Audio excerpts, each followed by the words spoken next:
예수님은 이 세상에서의 마지막 시간을 십자가 위에서 보내시게 됩니다. 그리고 십자가에서 운명하시기 전까지의 6시간 동안 7마디의 말씀을 남기시죠. 우리는 지난 사순절 기도회를 통해서 오늘 아침까지 6번째 되는 다 이루었다라는 말씀까지 생각해 보았습니다. 그리고 오늘 고난주일을 맞이해서 마지막 말씀인 아버지여 내 영혼을 아버지 손에 부탁하나이다 라는 말씀까지 생각해 보면서 은혜를 나누고자 합니다. 예수님이 십자가에서 남기신 7마디 가운데 처음과 마지막에 부르신 이름이 아버지라는 이름입니다.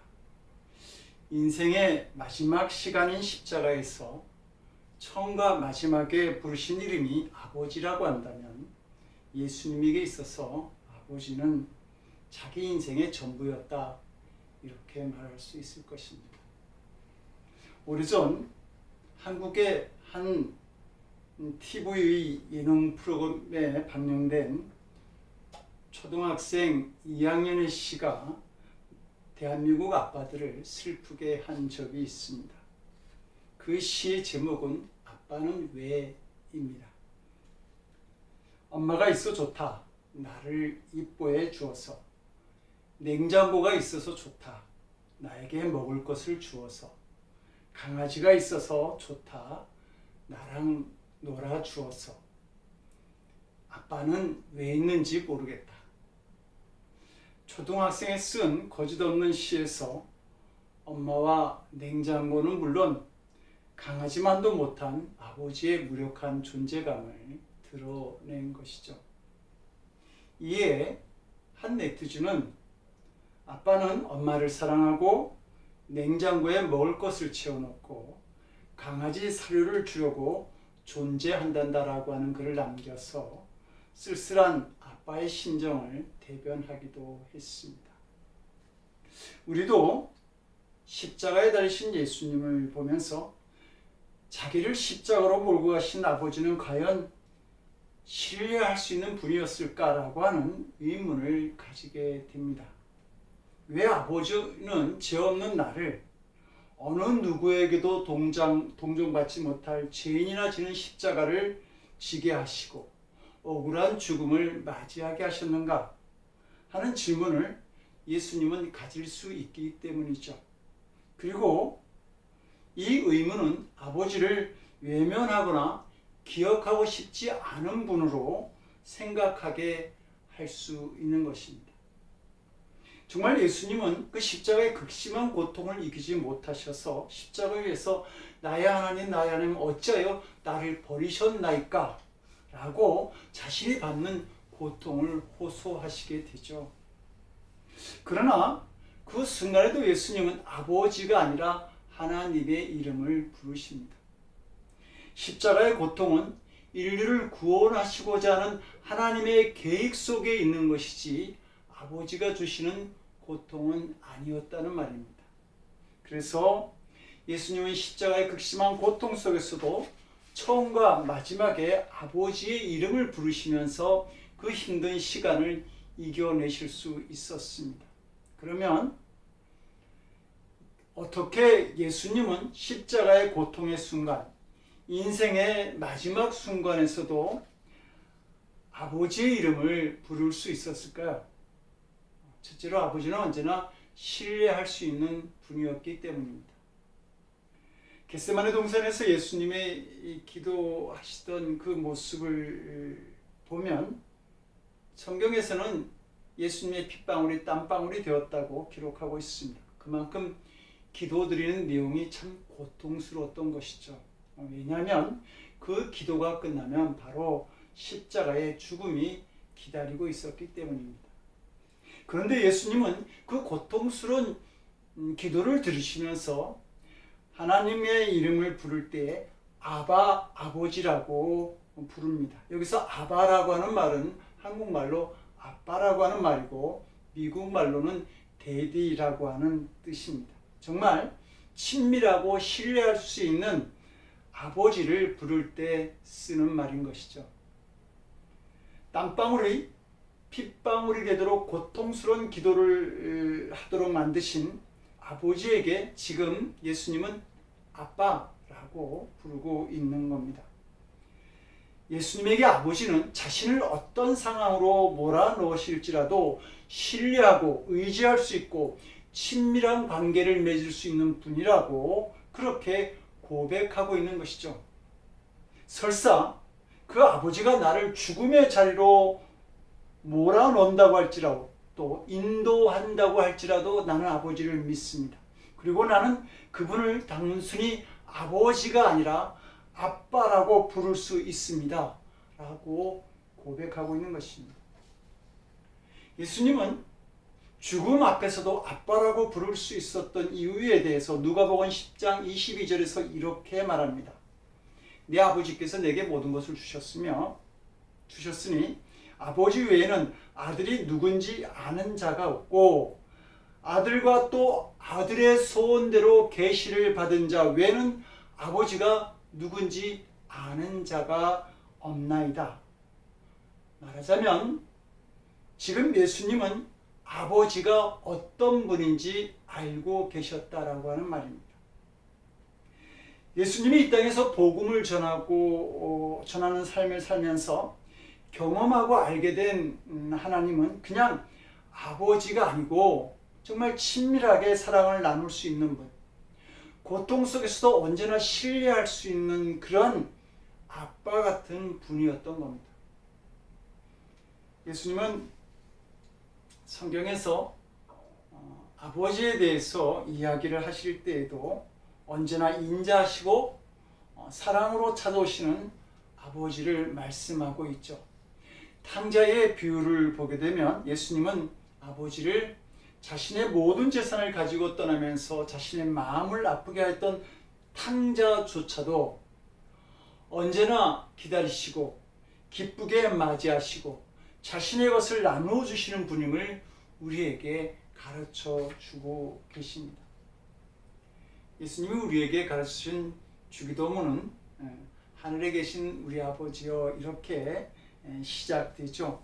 근데 여기에서 말하는 하늘이라고 하는 말은 저 높은 곳이 아니라 바로 옆에 있는 하늘을 말합니다. 마태복음 3장을 보게 되면 예수님께서 요단강에서 세례를 받으시고 올라오실 때에 하늘이 열렸다라는 말씀이 있습니다. 이때 하늘이라고 하는 말은 저 멀리 있는 하늘이 아니라 바로 옆에 계신 하늘이라고 하는 말입니다. 그래서 하늘이 열리고 성령이 비둘기같이 임하는 것을 보게 된 것이죠. 그렇게 볼 때 아버지는 하늘에 계셔서 우리와 상관없는 그런 아버지가 아니라 바로 우리 곁에 계신 아버지라고 하는 말입니다. 예수님이 경험하신 아버지는 하나님은 언제나 우리 곁에 함께 계시는 아버지, 우리 안에 들어오셔서 우리의 생각과 판단을 인도하시는 아빠와 같은 분이었던 것이죠. 1989년 강도 8.2의 지진이 아르메니아라고 하는 나라를 거의 쑥밭으로 만들어 버렸습니다. 지진은 4분도 채 안 되는 짧은 시간에 3만 명의 목숨을 앗아갑니다. 폐허의 아비 규환 속에서 아르망의 아버지는 아들이 다니는 학교를 향해 달려갑니다. 학교는 흔적만 남기고 폭삭 주저앉아 있었습니다. 그러나 그는 어떤 일이 있더라도 아빠는 내 곁에 있을 거다라고 하는 자신의 아들과 약속했던 기억을 떠올리면서 아들의 교실이 있는 곳으로 가서 그 콘크리트 조각을 걷어내기 시작합니다. 사방에 불길이 치솟고 불폭발이 일어나는데 치안을 담당하는 경찰과 소방 공무원들이 이제는 늦었다고 만류도 하지만 이 아빠는 36시간 동안이나 건물 조각들을 치우게 되죠. 그리고 마침내 그의 아들 아르망의 소리를 듣게 됩니다. 아빠 저예요. 아빠, 제가 다른 아이들에게도 걱정하지 말라고 말했어요.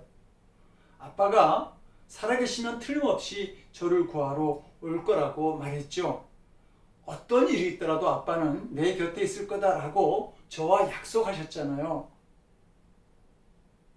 이 아들의 이야기를 들은 아버지는 말하죠. 아르망, 너는 어떠니? 모두 몇 명이 거기에 있어? 33명 중에서 14명만 남았어요. 배도 고프고 목이 말라요. 이 기쁨에 넘친 아르망의 아버지는 감격의 눈물을 흘리면서 이야기를 하죠. 자, 어서 나오너라. 그러자 아르망이 대답합니다. 아니에요, 아빠. 친구들부터 먼저 내보낼게요. 제 곁에는 언제나 아빠가 계시잖아요. 예수님은 마태복음 28장 20절에서 볼지어다 내가 세상 끝날까지 너희와 항상 함께 있으리라 이렇게 우리와 약속하셨습니다.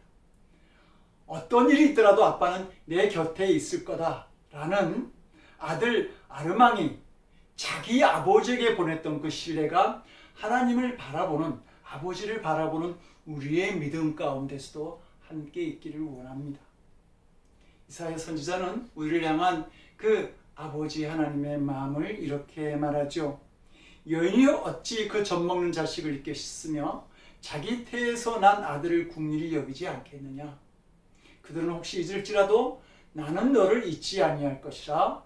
내가 너를 내 손바닥에 새겼고 너의 성벽이 항상 내 앞에 있느니라. 두 번째로 아버지는 우리의 영혼을 맡길 수 있는 분이기 때문입니다. 예수님이 십자가에서 하신 첫 말씀이 아버지 저들의 죄를 용서하여 주시옵소서 라는 사람의 용서를 구하기 위한 기도를 처음 하셨습니다. 그것을 위해서 아버지 이름을 부르셨던 것이죠. 그러나 마지막에는 아버지여 내 영혼을 아버지의 손에 부탁하나이다 라고 기도하십니다. 자신의 영혼을 위해서 아버지의 이름을 부르신 것이죠. 이 시대의 마지막 지성인이라고 불리웠던 이혜령 선생님은 그의 글 메멘토 모리, 죽음을 기억하라라고 하는 글에서 이렇게 말합니다. 그릇이 깨지면 담겨있던 게 다 쏟아지듯 죽으면 육체도 욕망도 다 없어집니다. 깨지고 쏟아져도 남아있는 빈 공간, 모든 그릇에 비어있는 부분, 보이드, 공허한 곳, 그게 바로 스피릿, 영혼입니다. 스피릿은 우주의 것이지요. 내가 죽으면 내 안에 있던 우주의 스피릿, 그 영혼은 남아 있어요. 그래서 영성이 중요한 것입니다. 몸뚱이는 내 것이고 마음도 내 것이지만 영혼만은 내 것이 아닙니다. 이렇게 말하죠. 성도 여러분, 이 세상에서 마지막 남는 것은 바로 내 영혼입니다. 그런데 지금은 우리가 가족들과 함께 즐겁게 살아가지만 이 세상 마지막 이별을 하는 날 우리 가족 모두가 함께 나를 따라서 이 세상과 이별하는 것은 아니죠. 혼자 가는 영혼이 너무 외롭게 느껴지지 않습니까? 그 영혼은 누구인가 맡겨야 할 텐데 혼자인 내 영혼을 누가 받아줄 수 있을까요? 우리를 지으신 하나님만이 우리의 영혼을 받으실 수 있는 분이라고 하는 사실입니다. 그래서 예수님은 아버지께 자신의 영혼을 부탁한다고 오늘 말씀하고 있는 것이죠. 우리는 죽어서 끝나는 존재가 아니라 죽을지라도 우리의 영혼을 들고 주님 앞에 나아가야 하는 자들입니다. 그래서 초대교회 스데반 집사도 순교할 때에 주 예수여 내 영혼을 받으시옵소서 라고 기도드렸던 것이죠. 우리가 우리의 영혼을 하나님께 맡기는 이유에 대해서 시편 31편 5절은 이렇게 말합니다. 내가 나의 영을 주의 손에 부탁하나이다. 내가 나의 영을 주의 손에 부탁하나이다. 진리의 하나님 여호와여 나를 구속하셨나이다. 다윗 역시 지금 예수님과 같이 자기의 영혼을 하나님께 맡기면서 말하기를 여호와가 나를 구속하셨다. 여호와가 나를 구원하셨다. 그분이 나를 구원하시는 분이다 라고 말하고 있는 것입니다. 오직 하나님만이 우리를 구원하실 수 있기에 우리는 우리의 영혼을 주님께 맡기는 것이죠. 근데 사랑하는 성도 여러분, 여러분들은 어떻습니까? 여러분들은 주님께 맡길 영혼이 있습니까? 마태복음 16장 26절을 보게 되면 예수님이 이렇게 말씀하십니다. 사람이 만일 온 천하를 얻고도 제 목숨을 잃으면 무엇이 유익하리요? 사람이 무엇을 주고 제 목숨을 바꾸겠느냐? 이렇게 우리에게 묻습니다. 여기서 목숨이라고 하는 것은 바로 우리의 영혼을 말하는 겁니다. 그러므로 목숨을 잃어버린다라고 하는 말은 영혼을 잃어버린다라고 하는 말이죠. 자신의 영혼을 잃어버린 사람은 주님을 만나도 보여드릴 영혼이 자신의 영혼이 없는 것입니다. 주님께 의탁할 영혼이 없다라고 하는 말입니다. 로마서 8장의 중요한 주제는 육신과 영혼의 싸움이죠. 영혼이 하고자 하는 일을 육신이 막아서고 육신이 하고자 하는 일을 영혼이 반대하게 됩니다. 이 둘 사이의 갈등에 대해서 사도 바울은 이렇게 말합니다. 내가 원하는 바 선은 행치 아니하고 원치 않는 바 악을 행하는도다. 내가 정말 해야 하는 일을 영혼이 요구하고 있는데 육신이 이 일을 방해하면서 원치 않는 죄악, 즉 육신의 일을 자꾸 하게 된다는 말입니다.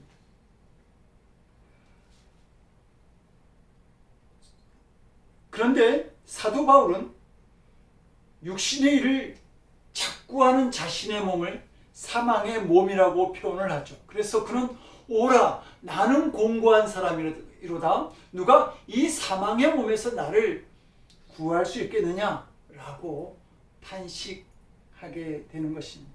주님께 맡길 영혼을 잃어버린 자의 모습인 것이죠.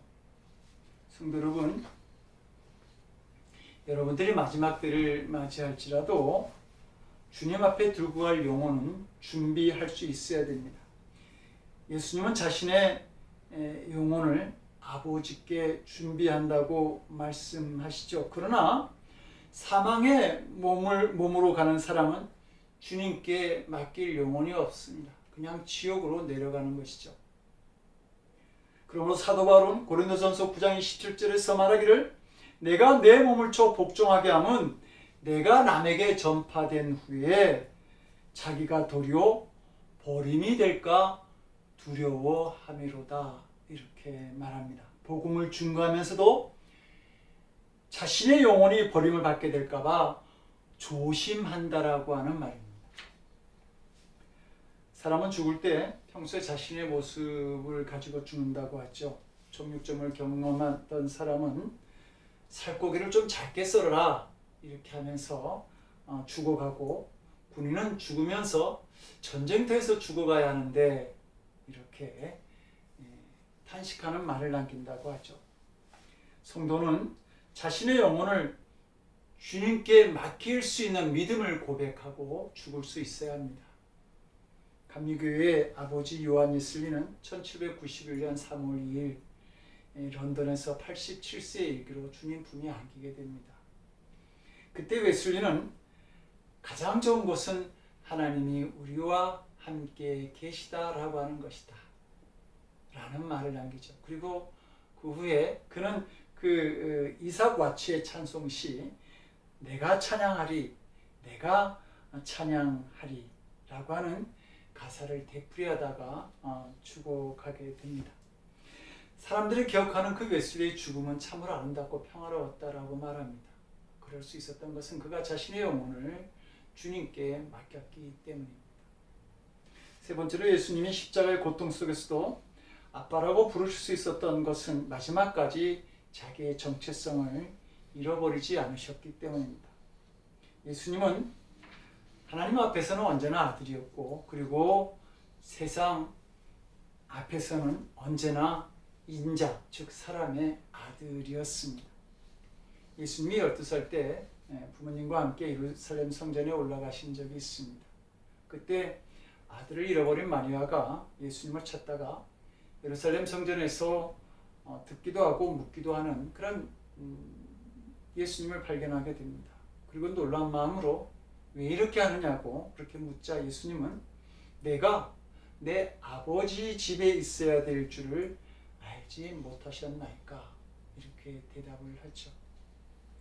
예수님께서 제자들과 이제 마지막 만찬을 하시면서 복음을 전하시게 되는데 그것을 요한복음 13장 이하에서 쭉 기록하고 있습니다. 그런데 그 요한복음 13장 이하의 말씀을 보게 되면 아버지라고 하는 이름이 45번이나 나옵니다.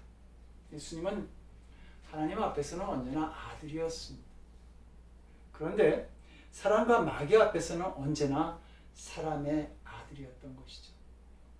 마귀가 예수님을 시험하고자 그 광야에서 기도하시는 예수님을 찾아왔을 때 제일 먼저 한 말이 내가 정말 하나님의 아들이냐? 그러면 한번 이 돌을 가지고 떡을 만들어 봐라.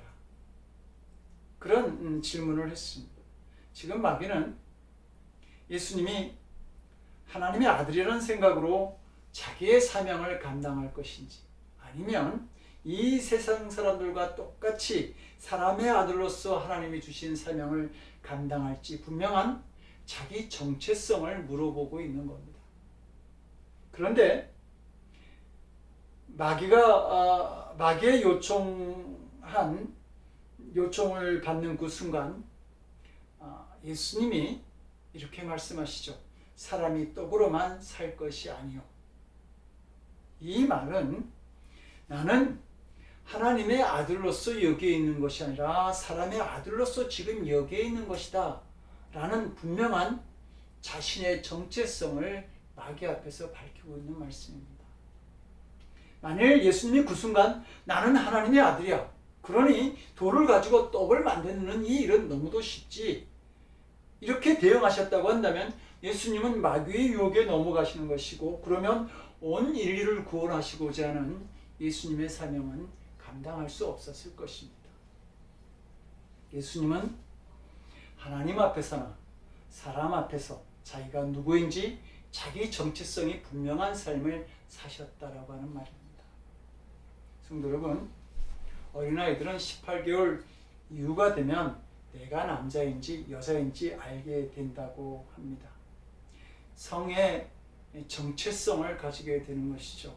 그러나 지금 이 시대는 혼돈된 성의 정체성을 요구할 때가 많이 있습니다. 얼마 전 노스캐롤라이나에 있는 딸의 집을 방문하고자 항공권을 예매하는 중에 저의 성을 묻는 질문을 보게 되었습니다. 그런데 성이 남자인지 여자인지 묻는 2개의 항목 외에도 또 다른 2개의 항목이 있는 것을 보게 되었습니다. 하나는 undisclosed, 밝히고 싶지 않다라고 하는 항목이었고 다른 하나는 unspecified라고 하는 나는 명시되지 않은 성을 갖고 있다. 즉 나는 나의 성이 어떤 성인지 잘 모르겠다라고 하는 항목이 있었습니다. 성도 여러분, 이렇게 혼돈된 자기 정체성을 요구하는 이 시대를 우리가 살아간다 할지라도 우리는 분명하게 자신의 믿음의 정체성만을 유지하고 살아갈 수 있어야 할 것입니다. 마귀가 우리를 시험에 빠지려고 할 때에 제일 먼저 하는 것이 바로 우리의 정체성을 의심하게 만드는 것이죠. 에덴 동산에서 사탄이 하와를 찾아와서 유혹에 빠뜨리고 그 에덴의 행복한 삶을 망치게 만들었던 그 시험이 바로 이 정체성의 혼란을 가져오게 하는 시험이었다고 하는 말입니다. 그래서 창세기 3장 5절을 보게 되면 뱀이 하와에게 이렇게 말하죠. 너희가 그것을 먹는 날에는 너희 눈이 밝아져서 하나님과 같이 되어 선악을 알 줄을 하나님이 아시니라. 하나님과 같이 된다. 너희가 그것을 먹는 날에는 하나님과 같이 된다라고 유혹한 것이죠. 정체성의 혼란을 준 것입니다. 마귀는 이렇게 끊임없이 정체성의 혼란을 유도하고 그리고 하나님처럼 되도록 우리를 유혹합니다. 그럴 때 분명하게 우리는 말할 수 있어야 합니다. 나는 하나님의 자녀고 주님의 선택받은 성도다라고 말입니다. 사도행전 12장을 보게 되면 유대왕 헤롯이 두로아시던 시돈 지방에서 일장 연설을 하게 되는데 사람들이 그의 소리를 들으면서 이건 하나님의 목소리야 라고 그를 지켜 세우게 됩니다. 그러자 헤롯은 정말 자기가 하나님이 된 것처럼 행동을 하죠. 그러나 하나님의 영광을 가르친 그는 바로 아주 작은 벌레에 의해서 죽게 됩니다. 자신이 누구인지 올바른 정체성을 가지지 못하면 실패하는 인생을 살 수밖에 없다라고 하는 말입니다. 우리는 성도이면서 식당 같은 데서 자신 있게 기도하지 못하거나 전도하는 것이 어려워 보이지 않습니까? 내가 누구인지 신앙의 정체성에 혼돈이 있기 때문입니다. 어려운 형편만을 보면서 불평하고 살 때가 있지 않습니까? 우리를 부요하게 하시는 하나님의 자녀라고 하는 것을, 그러한 하나님의 자녀라고 하는 정체성을 갖지 못하고 있기 때문입니다. 남을 돕는 일에 인색할 때가 있지 않습니까? 우리는 선한 일을 위해서 지으심을 받은 자라고 하는 자신의 정체성을 잃어버리고 있기 때문입니다. 그리고 성도의 정체성이 분명하지 못하면 신앙에 실패하는 사람이 되죠. 맛을 잃은 소금이 될 수밖에 없다라는 말입니다. 미국 내 최고의 부자 중 20%가 유대인이고 노벨상의 3분의 1이 유대인이 받는다고 하죠. 그 유대인들이 가장 먼저 배우는 교육이 바로 자신들이 유대 민족이라고 하는 자기 정체성을 분명히 가진다고 합니다. 그 정체성이 위대한 유대 민족을 만드는 것이죠. 나는 하나님의 자녀이며 이 세상에서는 선택받은 성도라는 자기의 정체성이 분명한 신앙의 삶을 우리는 살아갈 수 있어야 됩니다. 그럴 때 우리가 정말 자랑스러운 영혼을 가지고 주님 앞에 설 수 있게 되는 것입니다. 고난주간을 맞이하는 사랑하는 성도 여러분, 고난의 땅 골고다 위에 세워진 십자가에서 아버지의 이름을 부르는 예수님을 바라볼 수 있기를 원합니다.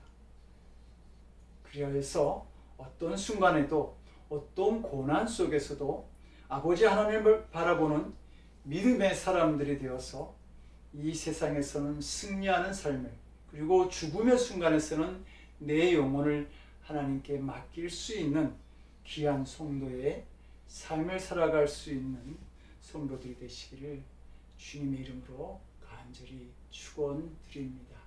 기도하시겠습니다. 우리 삶의 처음과 마지막에 되시는 아버지 하나님, 우리의 영혼을 맡깁니다. 인도해 주시고 보살펴 주시사 이 땅에서는 온전한 성도의 삶을 살아가게 하시고 마지막 때에는 주님 품에 안기는 성도들이 될 수 있도록 주여 우리를 도와주시옵소서. 이제는 고난의 십자가를 지심으로 우리 영혼의 안식처를 마련해 주신 우리 주 예수 그리스도의 크신 은혜와 하나밖에 없는 독생자를 희생제물로 삼으셔서 죄인된 우리의 영혼을 품어주시는 아버지 하나님의 극진하신 사랑하심과 언제나 우리와 동행하심에 우리의 영혼이 가야 할 길을 보여주시는 성령님의 감화감동 우리 안에 교통하시고 역사하시는 놀라우신 은총이 영혼을 주께 맡기고 하나님의 자녀된 존재로 사명받은 성도의 모습으로 살아가기를 원하는 거룩한 성도들 머리 위에 저들의 삶과 가정과 일터와 드리는 기도 위에, 그리고 굶주림과 내정과 전쟁으로 고통당하는 땅 그 백성들 머리 위에 지금으로부터 영원토록 함께 없시기를 간절히 축원드리옵나이다. 아멘.